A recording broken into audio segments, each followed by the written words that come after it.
we're expecting some sort of unleashing of cyber retaliation, I do think industry is on the list. And I do think industry that has taken actions or sort of iconic American or Western companies are going to be on the target list.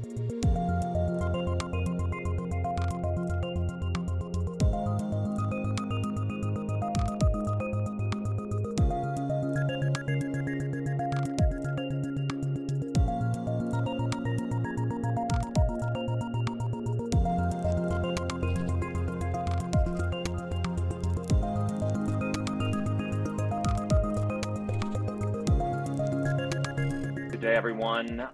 Thank you and welcome. Thank you for joining today's edition of Teneo Insights. I'm Kevin Kajiwara with Teneo Political Risk Advisory in New York City. Well, it's day 15, though I know it feels like day 50, and the war grinds on. The humanitarian suffering and the targeting of civilians and non-military infrastructure worsens, as do obviously the pictures. And yet Russia has yet to claim any of the major cities. Meanwhile, the amount of mandatory and voluntary sanctioning continues to gather pace. Indeed, it's unlike anything we've seen in history in terms of scope and in terms of the breadth of participants. Sanctioned targets have included President Putin and members of his inner circle, Duma members, a growing number of oligarchs. Indeed, the UK government sanctioned Oleg Deripaska and Roman Abramovich just this morning. Major banks, including Sberbank and VTB, have been targeted. A number of them have been de-swifted. And the central bank has been effectively prohibited from defending the ruble, which currently stands at around 130. It was at about 76 in the week before the invasion. Air travel has been curtailed. Export controls on technology into Russia with secondary sanctions threatening entities in countries not involved in the sanctions themselves, as was strongly reiterated by Commerce Secretary Gina Raimondo yesterday. And of course, on Tuesday, President Biden announced the banning of imports of Russian oil, gas, and coal into the United States. And we've seen major companies departing or self-sanctioning, starting with the largest foreign investor in Russia, BP, but also payment systems, tech companies, car companies, consumer goods companies, sports leagues, international cultural institution, and the list go on. So I'm joined today by a number of my colleagues to help us take stock of where we are. And I'd like to start with Andrea Kendall-Taylor, Senior Fellow at the Center for a New American Security and a former Deputy National Intelligence Officer at the National Intelligence Council for Russia and Eurasia.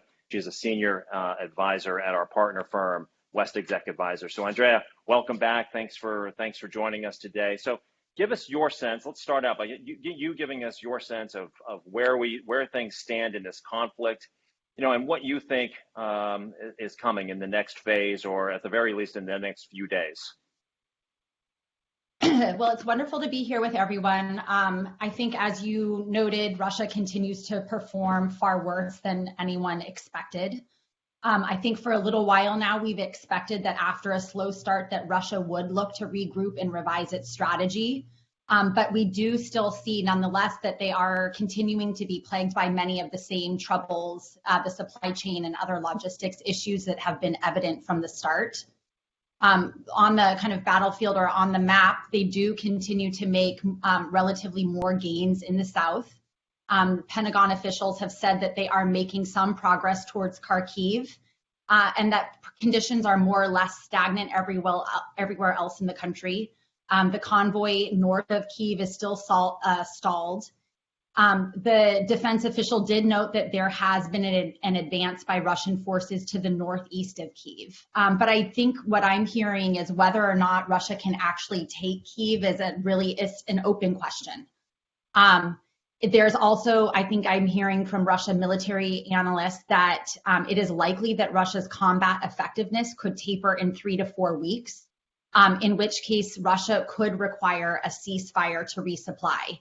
So if we did see something like that, it would be important to note that that's not by no means an end to the conflict, but that we would be entering really into a new phase of things.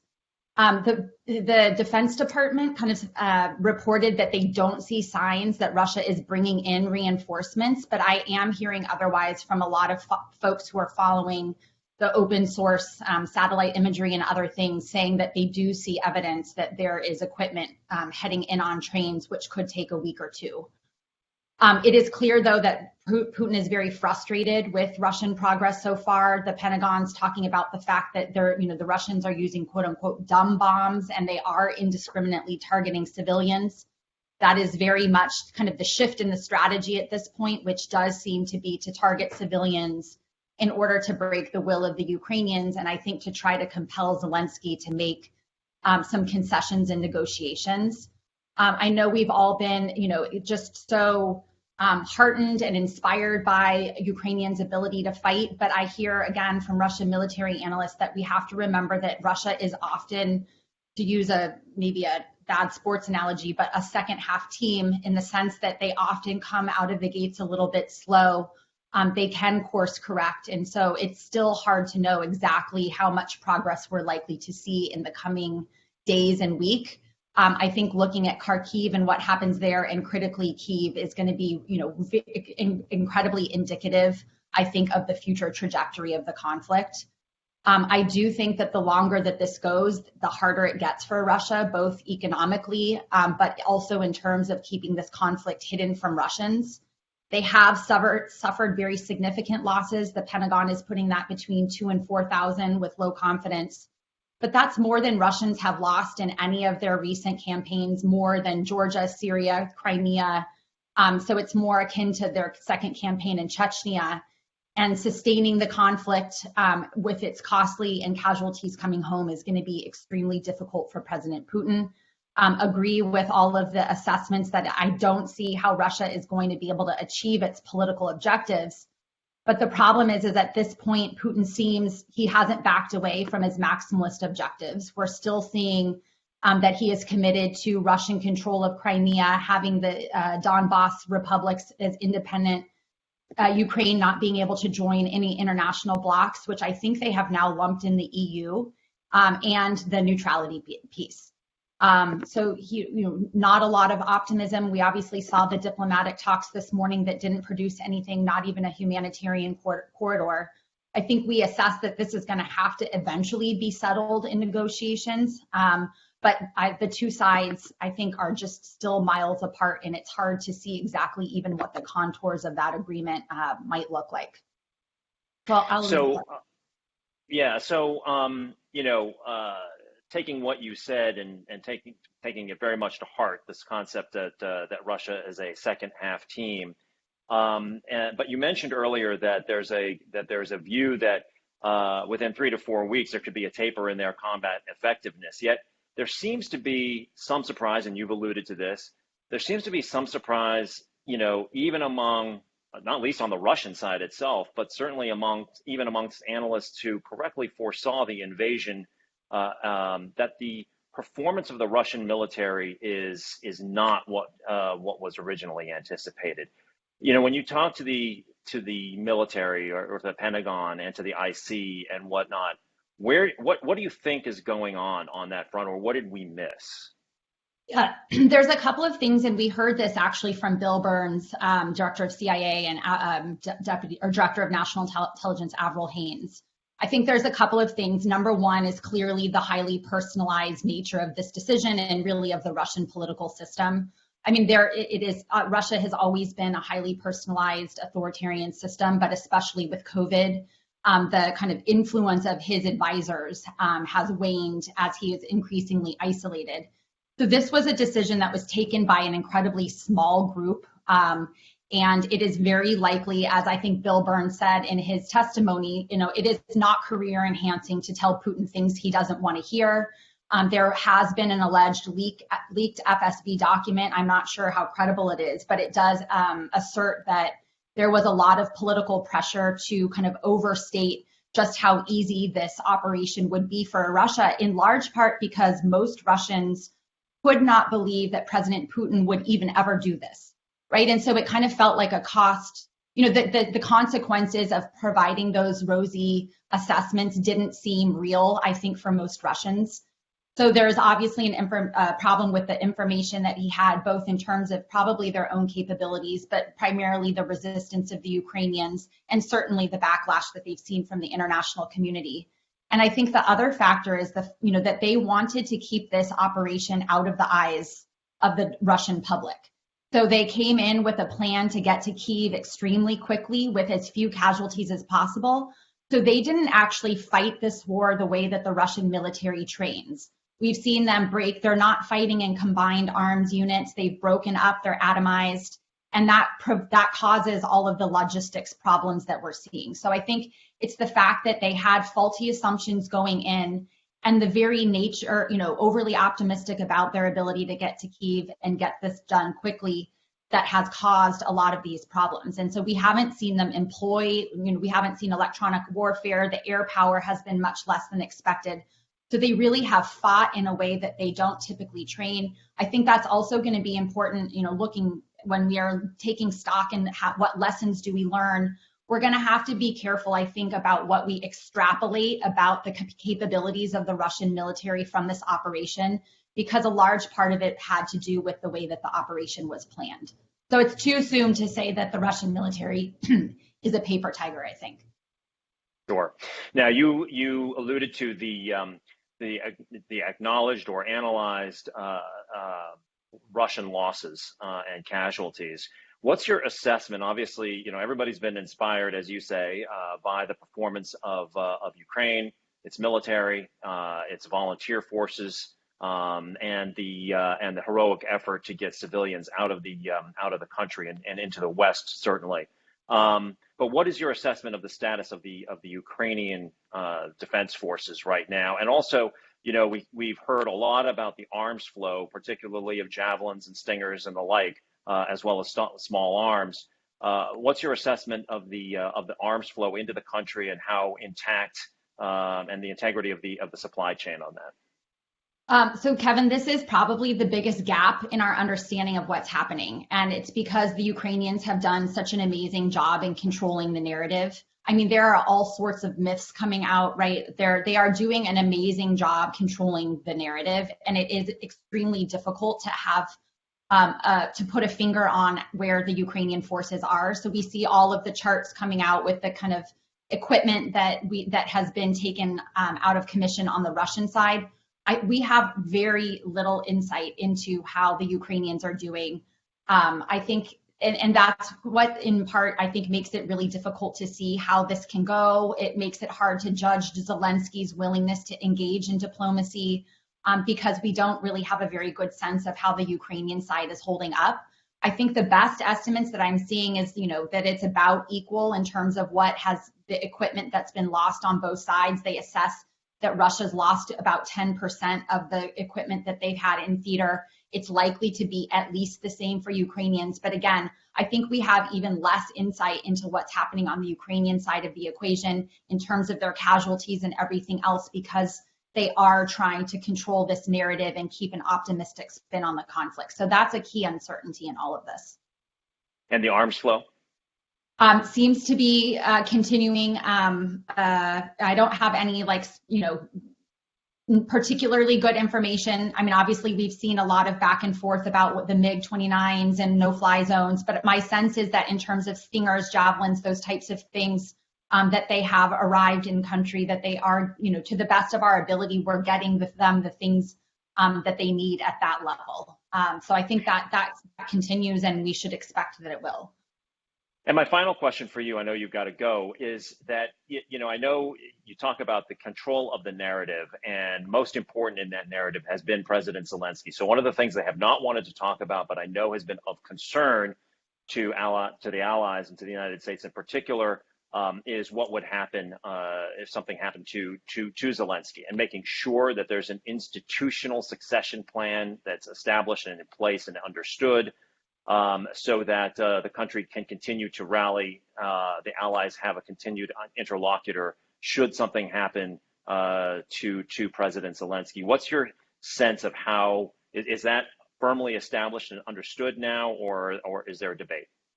My understanding is that is firmly in place, that we do have a continuity of operations plan. And so we should expect that if, heaven forbid, something does happen to Zelensky, if he has to leave, if he has to leave Kyiv and move back to Lviv, they have a continuity of operations plan for that. And in the worst case, if he is assassinated, that plan is in place. Well, thank you. And I just want to tell our audience that, as you can imagine, given how fast everything's moving and the demand on everybody's time, that our guests today may drop off over the course of the call. So I do want to thank them in advance. But I want to bring in Sergio Aguirre right now. He's one of the founding managing partners of WestExec Advisors, our partner firm. He served on President Obama's National Security Council staff and was chief of staff to the U.S. Ambassador to the United Nations. And Sergio, you know, we've seen this kind of ratcheting up of the sanctions. Most recently, the big news, obviously, on the oil front. But it starts to beg the question, even as this conflict drags on, and you know, as Andrea suggests, there's no indication that Russia is going to sue for peace anytime soon. What is left in the sanctions quiver from the United States, and where do you expect things to go next on that front? Yep. Hey, Kevin, and great to be with you. So I think the what to watch on that front is like watch Sberbank and SWIFT. Right, there's still reporting coming out that the Germans, especially, are not for taking Sberbank off the SWIFT messaging system. So that's one that I would watch. It feels a little bit familiar to me, where it was the Italians, but really the Germans that were holding out on SWIFT altogether. But Sberbank hasn't been Sberbank's been sanctioned, as you mentioned, by the U.S. and the Europeans, but hasn't been taken off the SWIFT messaging system. So I would watch that. That's definitely escalation and is a place to go. This is very obvious, but oil and gas into Europe. You can look at that two ways. I think it's useful and should be looked at both ways. The Russians could cut it off in retaliation, but the Europeans could make a choice similar to what a lot of the private sector and industry has decided to do. Is if they sort of, for moral reasons, decide that they don't want to take Russian oil and gas and want to be seen perversely funding the invasion. I don't think that's completely out of the question. I actually think it was more on the table sort of initially, like week one, when we weren't it wasn't transparent and obvious to everyone that the Russians were going to have such a hard time sort of getting to Kyiv, taking the city, decapitating the Zelensky government in one way or the other. So I do think that is not completely implausible, but you've seen, which I think is interesting, it's a preview kind of where we're headed, I think, where the Germans and other Europeans are a little bit queasy about that, and I don't think the U.S. is necessarily pushing the cutoff of Russian oil and gas to the Europe market. I just flagged that, Kevin, that as a little bit of a preview. I think Andrea dropped, but I think she would say, highest probability scenario is that even in 3 to 4 weeks, if there's a resupply moment, that Putin doubles down, that we see a much more brutal and indiscriminate type of attack into Ukraine. And the fault lines are then kind of drawn where you have the U.S. and European unity up against Putin's ability to sort of resist any type of pressure, and that pressure being taken off the Western financial system, being denied certain imports for sectors that he cares about. And then you're in sort of a protracted political struggle where can the Europeans really stay together? Again, like great example, Germans like, let's not take spur off SWIFT yet. Well, over time you can imagine the Europeans, maybe it's going to get warm, but next winter, are they really willing to, diversify off Russian oil and gas? Can that coalition hold together? And in the middle of that, you have pressures, right? You have political pressures in, each country. You have political pressure in the U.S. to do more, NATO to get more involved, and you have Zelensky himself, who's really captured the world politically. So I would say those fault lines are kind of drawn if this goes the way that we think it will. And so I want to turn from sanctions to military support, particularly as both you and Andrea suggesting that that a new and even more brutal phase may be around the corner. And what more the United States can and will do in conjunction with allies to help keep Ukraine in this fight. Now, We've alluded to earlier the MiG jets issue, which was obviously a very, very complex one, but Vice President Harris in Poland today seemed to take that again off the table, and it showed not just differences between the U.S. and Europe, U.S. and allies on the sanctions front, but also on the military supply front. So when you talk to the White House and, as they think about this, the escalation of Russia, the more brutal phase of Russia, the specific targeting, this kind of Syria or Chechnya strategy approach, what more do you think is going to happen on the military supply front? Kevin, so I think probably two things are the most important here to watch. One is you can even see it in the plus up of our own defense budget, right? With our with the appropriations package that just came out. I do think that the Biden team, my sort of one line tagline of the team's foreign policy and national security approach has been to bolster allies and partners. This is unified sort of Europe security policy in a way that I think the United States has been pushing for a long time. I think you should watch for the U.S. to really bolster allies and partners in capabilities, whether it's NATO capabilities or sort of country by country military capability. So if it's more ISR or whatever platform or technology or capability is a better word, that's how I think the United States you should, in the sort of medium to long term, watch, and it will be more aggressive. And I think you have a more receptive European and NATO audience for that. I say that because I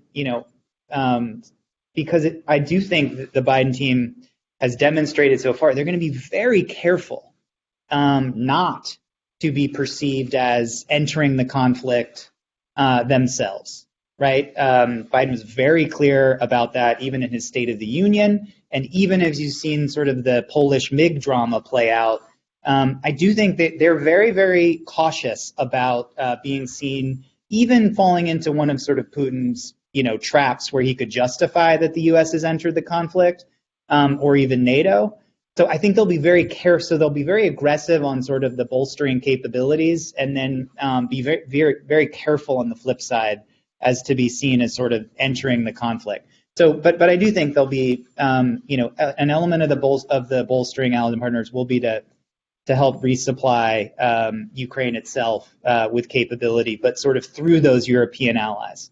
Now that is my probably number one miscalculation worry spot is, say we get in this protracted conflict scenario and the Russians hit a convoy and maybe it's in NATO territory, right? Something like that. Even if it's not an arms convoy, it could be humanitarian. There's supply. There's going to be a lot of stuff going back and forth over those borders.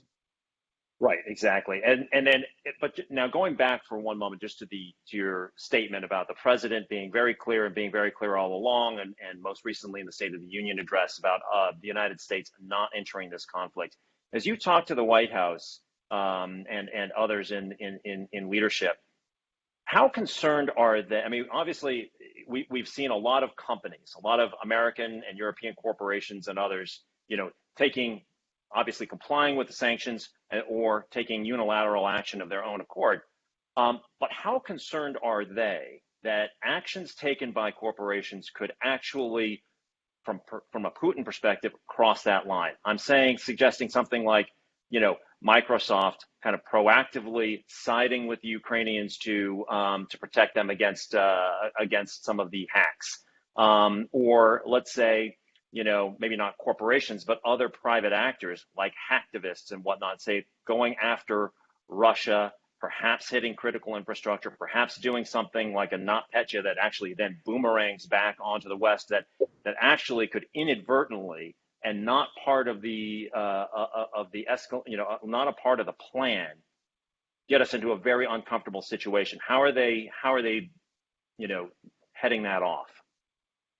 Yeah, so I do think, this gets to sort of the shoe that hasn't dropped, right? The Russian capability that seems not to have been used so far, which is their cyber capability. I think, and Kev, I'll get directly to your question, but I do think that that's a formula that we've sort of come up with that's like, Actually, good defense. Sort of defend forward has been a cyber policy that even the Trump administration put in place. And I think, maybe some of that has worked. And Ukraine was a place where, the U.S. side did some work. So good defense plus bad offense, all sort of mixed into the same miscalculation and hubris that Andrea walked through that we're all seeing take place, where the Russians kind of underestimated their ability to roll into Ukraine quickly and decapitate the government. So I think that's a little bit of an explanation about why we haven't seen it. I raise that because I think number one in Putin's retaliation bucket is cyber. I don't think that is being taken lightly at all. I think it is. I do think it's sort of, issue number one.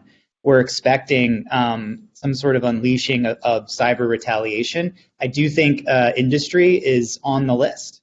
And I do think industry that has taken actions or sort of iconic American or Western companies are going to be on the target list. How's the U.S. preparing for that, and how are they? I think they've been talking to companies. I think the public-private conversations have been quite good. You raised Microsoft. They were out in front, sort of flagging threats to Ukraine, and that I do think companies like Microsoft and others, they have a good channel with the U.S. government, and there's sort of that public-private partnership that is sometimes elusive and it's sort of a term thrown out that sometimes is ill-defined, but this is one in practice that seems to be working. But I do think the public side of this, the public sector side of this is warning industry that they absolutely could be targets. They should be prepared. As Michelle has been telling so many of our clients, it is your cyber hygiene, needs a refresh. I'm sure everyone on this call has done that, but that should not be taken lightly. And I don't think the U.S. government or the Biden team's taking it lightly, and in fact is an expectation. Great. Well, thanks, Sergio. And Orson Porter's here. He heads up Teneo's D.C. office and our government affairs practice. Now, OP, I know what you're going to say.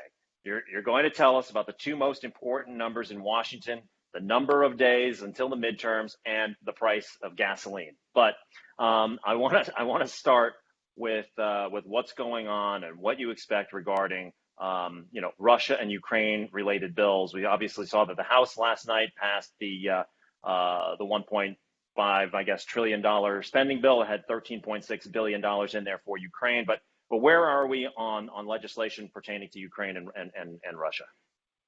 Yeah, thanks, Kevin, and I really appreciate you taking my speech away, and I won't forget that.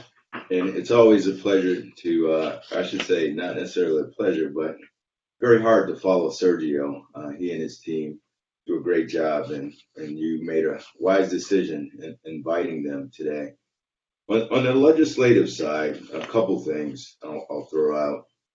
One is, I think Biden moved because Congress, in a bipartisan voice, all said that they were supportive of the sanctions on the oil, gas, and coal. It is interesting, and it's only because of politics, that the House will also take a vote to ban those entities on the Russian oil piece, but the Senate will not take a vote. So the House, I think, is doing a mostly symbolic vote because of, as you highlighted at the top, the upcoming elections. And, everything surrounding that will continue to have some sort of political, edge to it. Beyond that, I think it would probably be time to hit a reset button to see exactly how the current sanctions are holding out, what might be a response related to, as Sergio rightly said, on the cybersecurity front. So I think, Congress has done just about everything they said they were going to do. Congress has been kind of the conscience of the White House of saying you need to move faster. And if it wasn't for Congress, as Sergio pointed out, maybe these guys have been a little slow and calculated on some of their earlier decisions. So I have to give Congress a lot of credit for being aggressive and really pushing the White House to make decisions that many thought, as far as 2 weeks ago, that there's no way the White House would put sanctions on Russian oil, and that happened basically overnight. So I want to get to energy prices and the impact on the political picture here in a moment, but obviously the crisis has thrown, it has really focused attention, as you've suggested here. So tell us a little bit about how you anticipate this is going to impact other elements of the legislative agenda that were already on the docket between now and everything from Build Back Better to the Supreme Court, et cetera. How do you think the rest of the domestic agenda is impacted by what's happening here? Yeah, that's a great question, Kevin. And I think that was really the key reason why the White House made the wise decision of not having Biden talk about the Russia-Ukraine crisis for the majority of the State of the Union speech. I thought it was brilliant to remind Americans, in particular those who are considering, as I will say, 240 days away, on voting on what they have done and what hopefully they will get passed in the future. I thought it was a great commercial on the infrastructure bill and where those funds would be going. So, to answer your question, this war has completely turned things upside down. You had Congress pass, the House pass a funding bill yesterday that $15 billion went to humanitarian relief funds for the war, and Pelosi, without much debate, dropped all of the COVID dollars that were in the bill that were going to states because there's a big debate, that the war on COVID may be over, but more importantly, a lot of these states have a pretty big overflow of cash, and there's no need. So, the 3 weeks ago, COVID, or I should say a month ago or 2 months ago, the top issues were inflation, which will remain the top issue. The second issue was COVID, education, and voting rights. COVID has replaced probably the issue of gas prices, and that will, really drive the legislative calendar. Not to segue completely, but a year ago on this date, the gas prices were about $2.70. We're approaching nearly $4.70. So, the gas price, what Congress may be able to do related to finding ways to close the gap, I think will be the primary focus as we move towards kind of the 4th of July break, which I think is the midpoint between the legislative piece on what can actually get done, and then after the 4th, or I should say the August recess, we're in full campaign mode. So yes, a lot of our clients have really thought strategically through of all of the legislative things that they thought that might have been priority items have been wiped out, and a lot of the things that we would have discussed a month ago related to COVID and back to work issues, et cetera, are no longer at the top of the food chain. Yeah, so, just going back to the oil price or the gasoline price, let's put it that way, for a moment. I mean, you were quite laudatory about the content and the delivery of the State of the Union and how that was packaged, and we have seen, which would suggest that the president, coupled with the fact that we're in this wartime situation, the president would see something of a bounce, but his bounce has actually been perhaps stronger kind of across the board than many would have anticipated coming out of that. And part of his plea, of course, to the people is that, this fight is bigger than even than Ukraine. It is, it's part of the democracy versus autocracy narrative that he's been putting forward. And if democracy is worth fighting for, it's going to cost us to some degree. We are experiencing this right now, but it is before the driving season really begins in earnest, and et cetera. How do you see the domestic politics of the gas price kind of playing out? And is there anything different about it rather than when it's a simple, it's simply mismanagement of the supply-demand balance? Yeah, again, great question.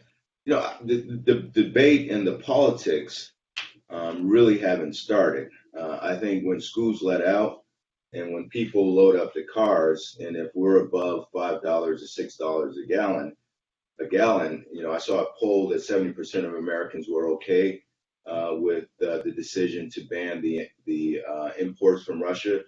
I'd love to see that poll on July 4th if we're at $6.50, $7. So, Biden's done a great job of highlighting the media, as you probably heard me say 1,000 times, has done their job, and media drives policy in DC, and I think media is driving the appetite for people to take on more. But come the June, July holiday season, the politics of gas prices and the Republicans, will certainly talk about expanding, as I mentioned, U.S. drilling, reopening the Keystone Pipeline, the ability for the White House and Democrats to really talk about forging new relationships on the foreign policy side with Venezuela or Iran, or even the rumored discussion with Saudi Arabia matters. But the kitchen table issue of not only the gas price, but the petroleum products that are influenced by the gas price when you go to the grocery store, 40 to 30 days from now when people are on vacation, I think the discussion will be completely different. And Biden has done a great job. He did a great job in the State of the Union. But the White House would be smart to continue to remind Americans that their sacrifice matters, and to get ahead, which I think is a wave of high inflation and record amount of gas prices in those summer months, where people will start to really have hardened views on which way they're going to vote when they send their kids back to school in September. So the key dates politically for everyone listening is the 4th and the back to school day. And if those gas prices are above $5 or $6, unfortunately for the Democrats, they'll be in trouble. And let me quickly remind you that when Obama passed the affordable health care, he still lost 63 seats in 2010. When Trump passed the tax cuts, he still lost 40 seats in the majority. So just think that high gas prices, COVID may have been eradicated, but the Democrats were already in a hole if the gas prices don't change after those back to school dates. It's going to be a real tough climb. So I want to stick with energy here and bring our colleague Emily Stromquist into the conversation. She's a Teneo managing director in Washington and an energy specialist.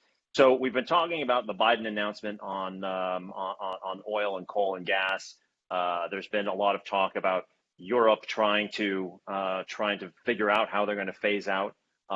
Russia now threatening Nord Stream 1. There's been intransigence on the part of OPEC Plus to deviate from the planned production increases. Yet there's talk of the president going to Saudi Arabia. There's negotiations going on with Venezuela. A new Iran deal, tantalizingly close, with a lot of oil and floating storage and ready to go. So tell us about oil and gas prices.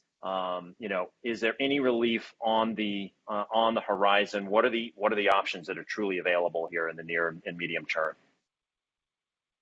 So I think, the simple answer to the relief question is no. I mean, I think the obvious thing to come out of all of this is that oil and gas markets really sort of underestimated the risk. And right now we're seeing prices that seem really detached from market fundamentals.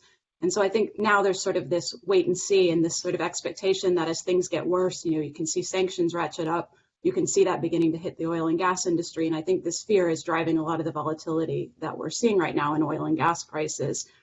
A few points, we've mentioned obviously a lot the U.S. import ban. I think there's a few points worth highlighting about that and what it means in the broader context for energy markets, and then a few comments on the EU side as well. I think the important thing about the U.S. import ban for now is that this was fairly limited. This is 700,000 barrels per day we're talking about that come from Russia, and a country that's exporting 7 million barrels per day. So, I think the bigger thing is, what does this actually portend? And what does this potentially say about, what else will sanctions do to ratchet up? Just a couple of weeks ago, we had both the EU and the US saying, look, the chances of us, going after oil and gas, we're intentionally leaving carve-outs. We're not directly sanctioning banks that are involved in oil and gas trade. And here, just a couple of weeks later, we're already at a point that we've hit oil and gas, and both in the EU in sort of its own way and in the US.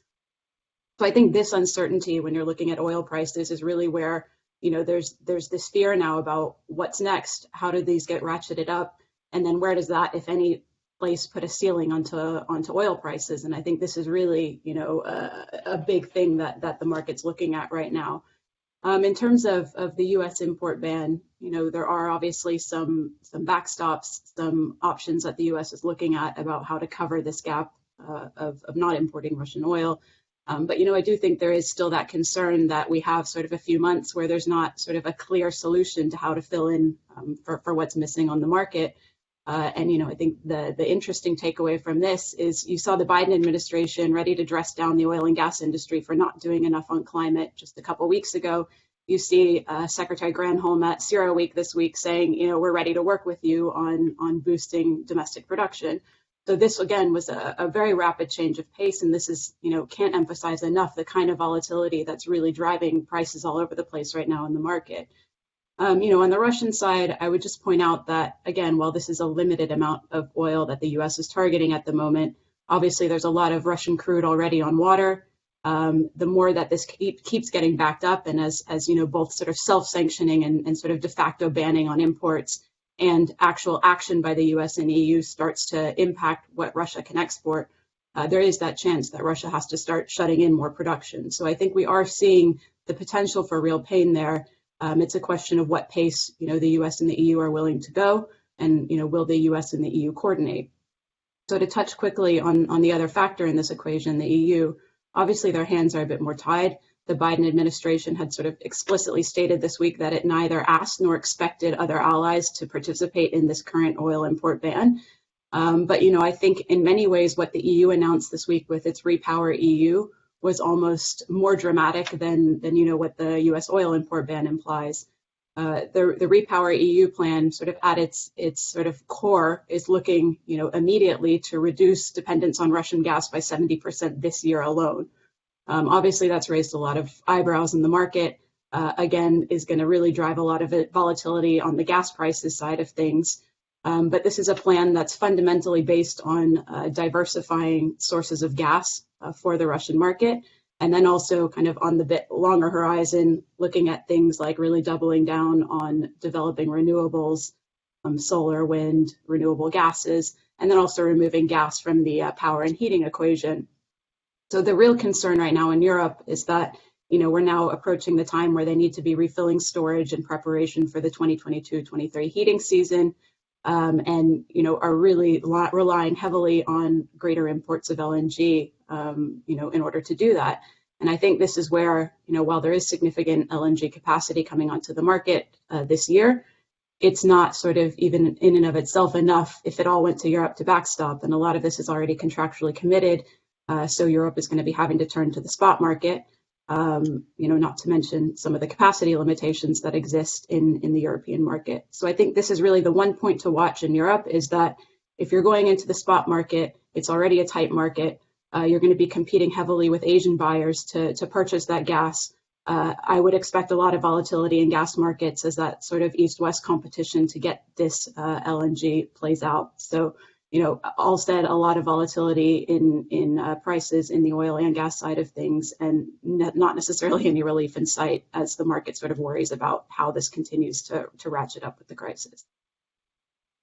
And just to clarify, you made the point about actually the relatively small, all things considered, amount of oil that the United States takes in from from Russia versus what is pumped and what is exported every day. However, you referenced the sort of the self-sanctioning going on, and we've seen the deep discounts that have been offered for countries or buyers to take cargoes.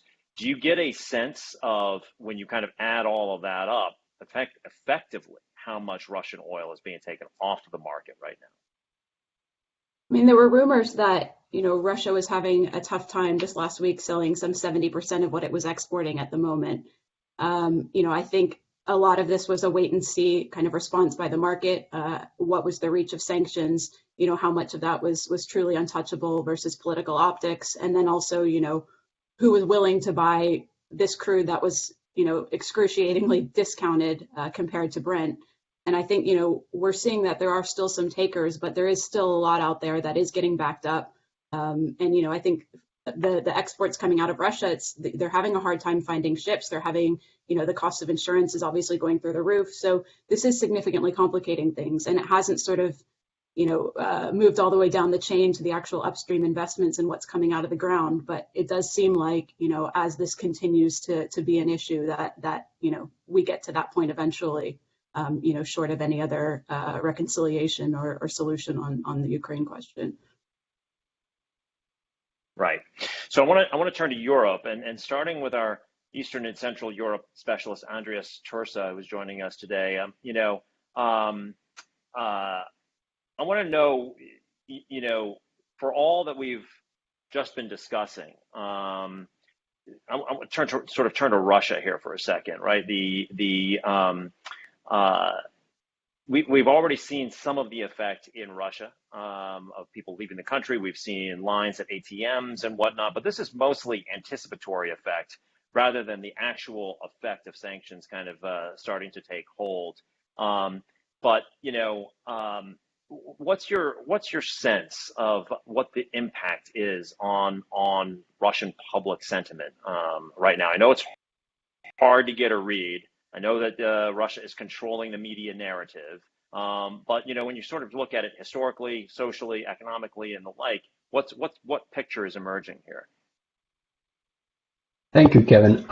Yeah, I completely agree. It is very difficult to get an objective picture of what is actually going on, and what is the actual public sentiment in Russia right now, as virtually all independent or even slightly dissenting media sources, civic and political organizations have been either banned or marginalized. And we have seen some protests, but overall, I would say that at this point, there is no large-scale dissatisfaction with the Putin's so-called special military operation in Ukraine. And of course, the impact of sanctions is still sinking in.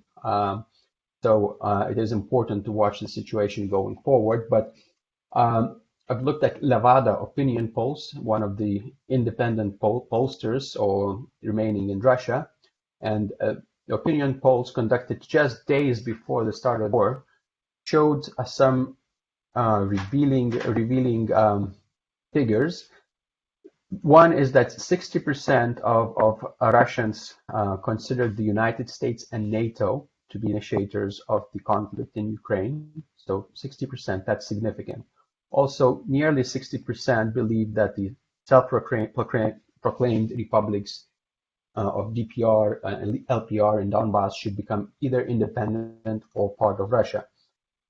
And public approval ratings just before the war also of Putin and the government have been rising. And that suggested that the increased geopolitical rivalry with the West and Moscow's saber rattling during the past few months has actually worked in Putin's favor.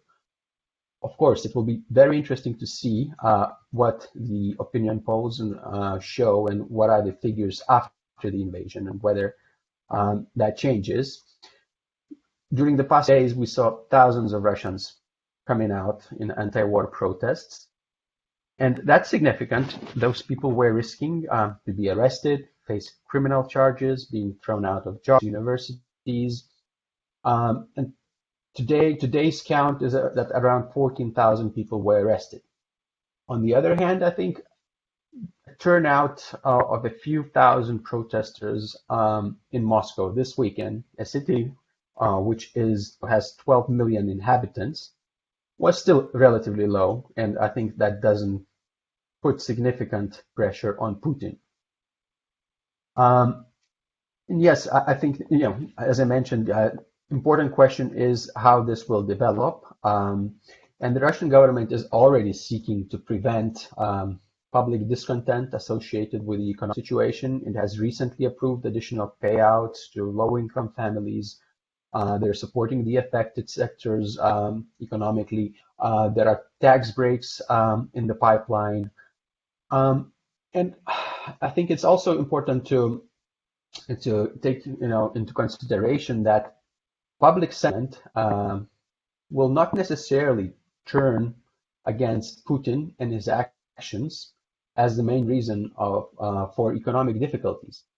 Russian propaganda machine is working very hard and is framing the Western sanctions as anti-Russian, and we hear statements that from senior politicians comparing these Western restrictions to essentially economic war.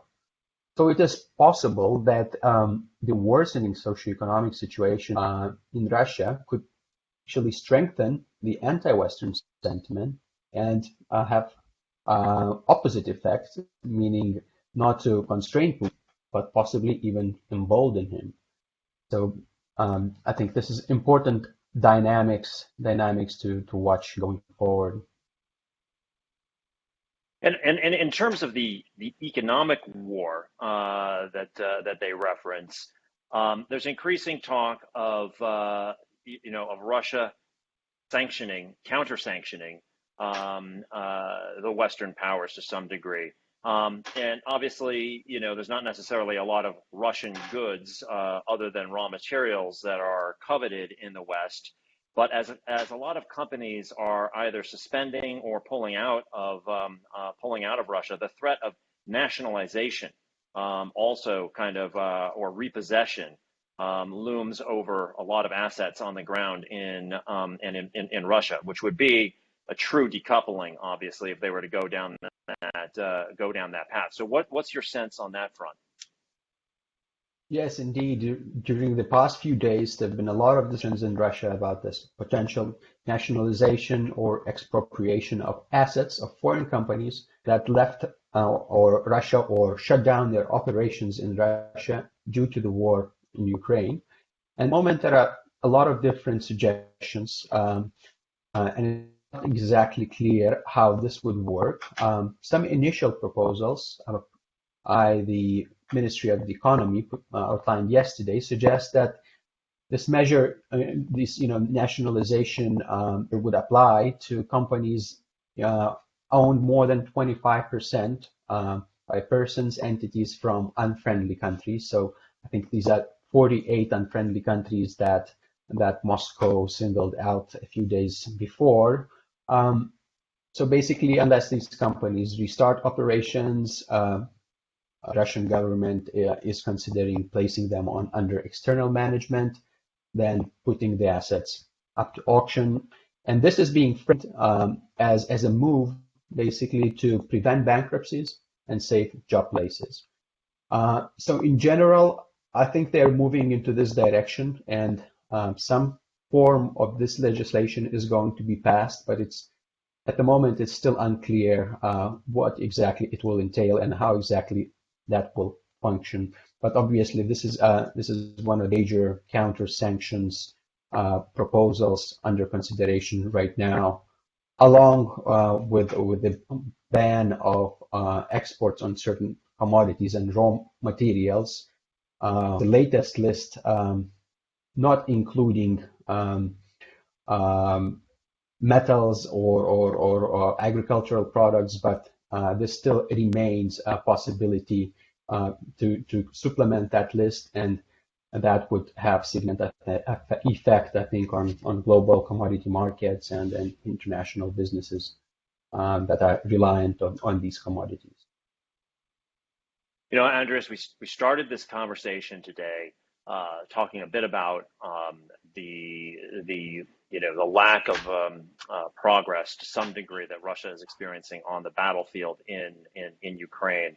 And I'm wondering what you think of. I mean, obviously, the foreign ministers Lavrov and Kuleba met earlier today in Turkey, and as anticipated, there was nothing really concrete that came out of that. Yet there have been signs of some movement on the diplomatic front on both sides in recent days, and I'm wondering what you make of that, particularly from the Russian side. I think the Ukrainians have always shown some willingness to discuss some of this stuff, but what about from the Russian side? Or does it just speak to what Andrea was talking about buying time before they regroup for the second half, so to speak, or are they trying to think through some sort of way out that they can sell as a win? I think on the Russian side, we have not seen a lot of concessions. What they have dropped is their previous explicit demand for regime change in Ukraine. So now Moscow is willing and holding direct talks with the Zelensky administration. We remember that before the war, Russians refused to talk directly to Ukraine's current government, which they considered to be a puppet regime controlled by the West. So this is not a major concession, but a noticeable shift. But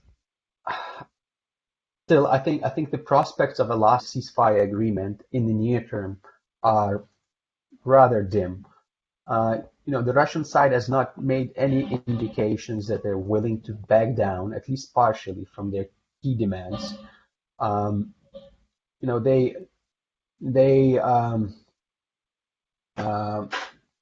political, economic, and reputational costs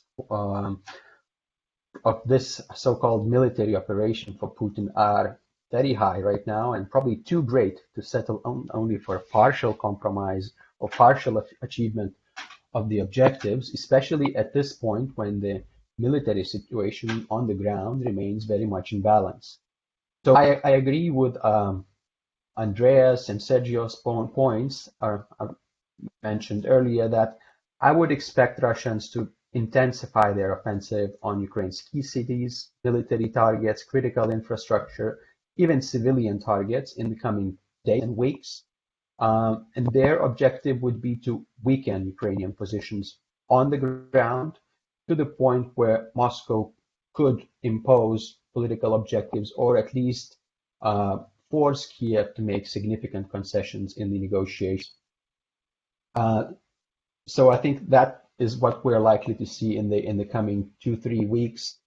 Afterwards, yes, depending on how their offensive goes, it is possible to expect some ceasefire or more substantial negotiations on a more lasting ceasefire or even peace talks.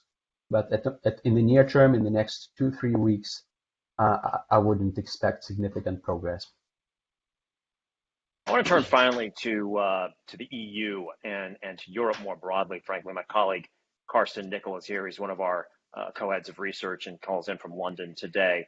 It's been said, Carsten, that Europe is forged in crisis, and here we are yet again. So take us through. I mean, we've seen big announcements on the fiscal front this week. I know the talks are going on at Versailles between the European Council over the next couple of days to raise joint debt for dealing on the energy and on the defense front. We've seen big moves on the energy front, not least was Germany turning on Nord Stream 2, but as Emily referenced, the Repower EU plan, aggressive, raising eyebrows as she suggested. We'll see, but and on the sanctions front, everything from taking the lead on many issues to non-EU countries like Switzerland, which had previously not been, not joined these types of sanctions. The UK obviously has very complicated relationships with a lot of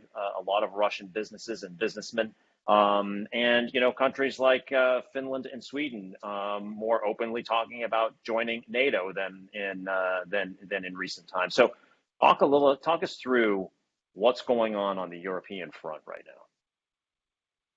Yeah, there's obviously a lot of moving parts. And to your point about Europe being forged in crisis, right? I think it's important to keep in mind that we're just coming out of another big crisis, the global pandemic, right? And I think it's fair to say that Europe's response to that with this massive recovery fund has obviously changed the perceptions of what is possible and what is the right way forward also in this new geopolitical standoff with Russia. So perhaps to just zoom in on this fiscal story in Europe, I mean, the biggest difference between those plans that we've heard about joint debt issuances now over the last couple of days compared to the COVID recovery fund is, of course, that back then the COVID recovery fund was presented as a Franco-German proposal jointly by Angela Merkel and Emmanuel Macron. That is not something that is in place currently, and I think that kind of gives us an idea of how advanced or comparatively not advanced we are on that proposal. So in the short term, I think it's a conversation about perhaps leveraging some of the existing funds, some of the existing means coming out of the COVID crisis. So I mean, if you think of the whole conversation about energy independence, obviously that was a huge focus also of the pandemic recovery fund. There is some talk of perhaps using some of the money raised through this SURE program, which was intended to prop up unemployment insurances across Europe. So I think that's the short term. But if you look at it over the medium term, and you said it at the very beginning of this call, right? We're only 3 weeks in and it feels much longer, but I think that the real change will play out over the medium term. And I think we are seeing change here. It is clear that Europe will need to do more on the defense front as well. Politically, that has already been committed to now, if you think of the German government's announcements, for instance.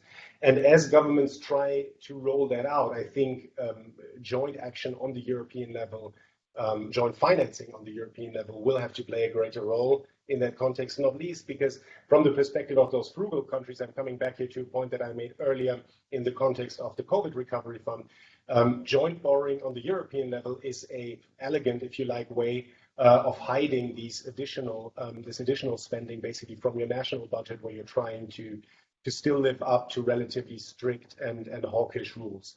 The signposts remain the same, political pushback, of course, from those more skeptical constituencies, as well as legal questions. You know, the German constitutional code is always something to watch, but I think the overall direction of travel is indeed pointing in that direction. You know, ironically, it was Lenin himself who said there are weeks where decades happen. You know, I'm just wondering, you know, it seems like in terms of Europe's relationship with Russia, Europe, as a European states, critical elements and components of NATO, coming together, taking a stronger look at the energy mix, which they had let sort of languish and not address for a long time. The military spending, the arming of non-EU states. Is there something dramatically changing here in terms as, you know, that's part of the bigger picture that Russia, Ukraine is a reminder of what's changing in the world. The U.S., has moved its focus to Asia. There's a rising China, et cetera, that Europe has to stand on its own, and it only can punch at its weight if it's held together. And Russia, Ukraine are in Europe, but they're also on the periphery of the EU and NATO. It is a reminder of how bad things can get. Only 80 years from the worst atrocities in human history. Yes, I mean, yes, of course. And that is the geopolitical element of that change. The other element of that change is something that we have talked a lot about over the last couple of years, which is domestic political and societal change, right? Electorates in Europe becoming stronger that demand greater cooperation on the European level. And that demand, for instance, a move away from hydrocarbons in any case. So this is now being sped up, obviously, by these developments. If you just take that energy piece as an example, obviously what we always need to keep an eye on is the kind of practical problems once you're trying to make this happen in practical terms. If you look at this Repower EU plan that Emily was already speaking to, in the more boring kind of day-to-day Brussels terms, this is a communication from the European Commission to the European Council, to the heads of state or government who are meeting in Versailles right now. So that already tells you this is not an overall legal proposal. It is an overall roadmap that designs some and identifies some overall goals. But many of the competences that you would need to make this happen rest firmly with member states. Take just one example, massive build out of solar and wind.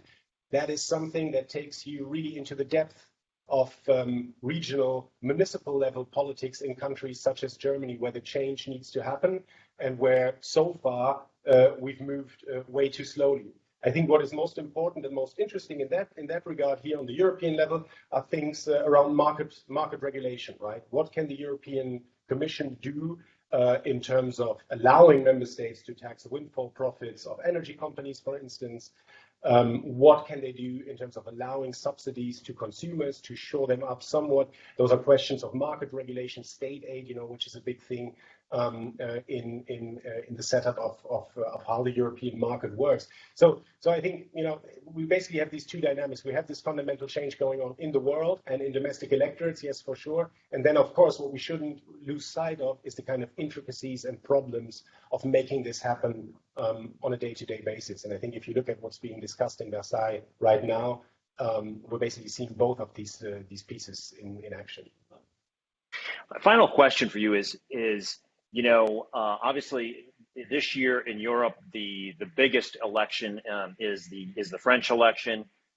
We have France right now holding the rotating presidency of the European Council. So I note that this emergency meeting of the European leaders is taking place in Versailles. Optics of that obviously can be looked at in a campaign context as well as the war context. And I know we have thought, our team has thought all along that Macron is likely to prevail in the French election, but this appears to have, he's played the part of statesman. He's done the shuttle diplomacy with Putin. It's put him on the world stage, and his position appears even stronger heading into the election. But I'm wondering, and maybe Andrius can also weigh in on this, because we have seen, Hungary as an example, which also has an election, but Hungary, signing up to the imposing the sanctions and the like.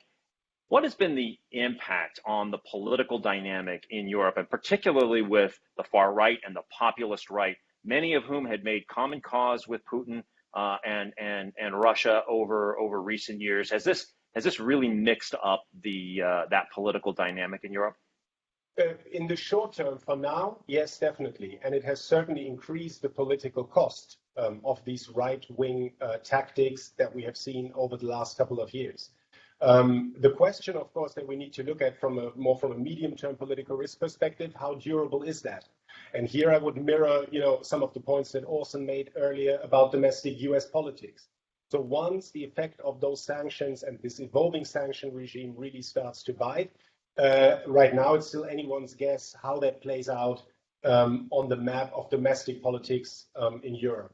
But I think one thing that is indeed that we are correct to highlight is that in these moments of immediate crisis, what you see is really across the board leaders in Europe coming together.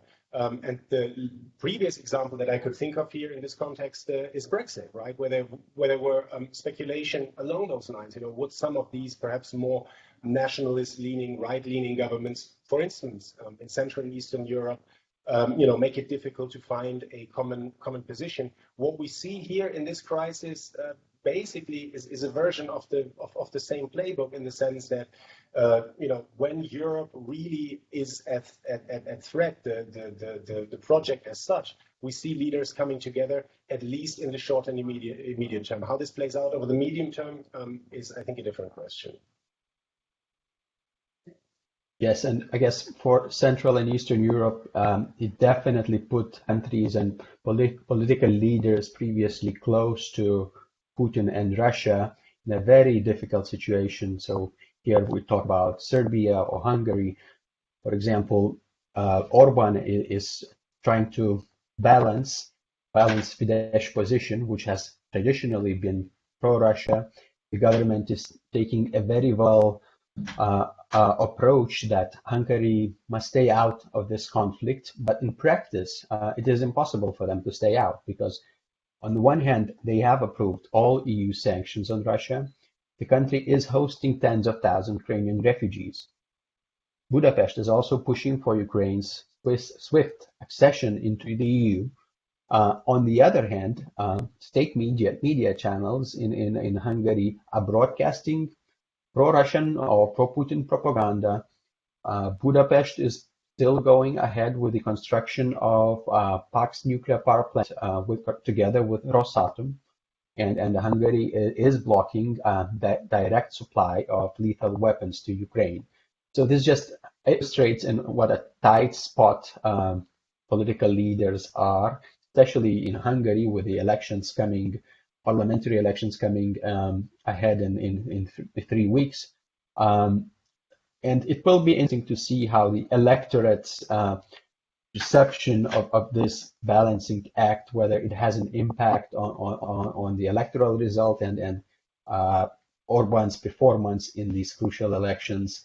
So far, we have not seen major changes in the polls, but this is still early changes and early stages, and these 3 weeks, 3 upcoming weeks will be very long for Orban and Fidesz. Well, thanks, Andrius. And I want to leave everybody with this. Obviously, there's a lot going on. Hopefully, many of you are seeing the work we do on this on a daily basis, but we will be devoting more calls going forward onto elements of this story in greater detail, everything from sanctions compliance to the China angle, cyber, et cetera. The stakes are very, very high, and they're very global. And the Russian advance, stalled though it may be, shows no sign of stopping, as these grim pictures suggest. And while sanctions, may not be enough to save Ukraine, maybe they'll be enough to save Taiwan. And that's another story for another day. So we'll have more on this going forward. I want to thank Andrea Kendall-Taylor, Sergio Aguirre, Orson Porter, Emily Stromquist, Andrius Tursa, and Carsten Nickel. And thank all of you for joining us today. We'll be back. All the best for the weekend. Until then, I'm Kevin Kajiwara in New York.